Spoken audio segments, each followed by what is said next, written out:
Hello guys, চলে এলাম নতুন একটা রেসিপি নিয়ে, শঙ্কর মাছের রেসিপি। আমি এখানে আদা, রসুন, পেঁয়াজ, কাঁচা লঙ্কা, ধনেপাতা, টমেটো সব কেটে নিয়েছি। আর এখানে আমি মিক্সচার করে নেব মশলাগুলো। তারপর আলু কেটে নিয়েছি লম্বা লম্বা করে। আর এই যে মাছটাকে আমি ভালো করে ভেজে নেব। ভেজে নিয়ে তারপর জিরে দিয়ে দিলাম তেলের মধ্যে। আর এই কটা জিরে তুলে নিলাম, ভাজা জিরে। এগুলোকে আমি পরে বেটে দেব। আর এই যে আমি মশলাটা করে নিয়েছি। তারপর দিয়ে দিলাম স্বাদমতো লবণ, টমেটো কুচি, একটু হলুদ, আর হলো কাশ্মীরি লঙ্কার গুঁড়ো। লঙ্কার গুঁড়োটা শেষ হয়ে গেছিলো, একটুখানি ছিল। তো মশলাটাকে ভালো করে কষিয়ে নিয়েছি।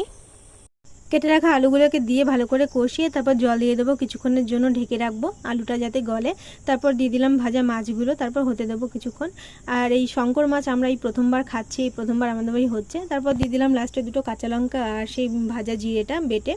আর স্বাদ মতো একটুখানি লবণ দিয়ে দিয়েছিলাম, লবণটা কম হয়ে গেছিলো। তারপর লাস্টে একটু ধনেপাতা, গরম মশলা দিয়ে ব্যাস রেডি।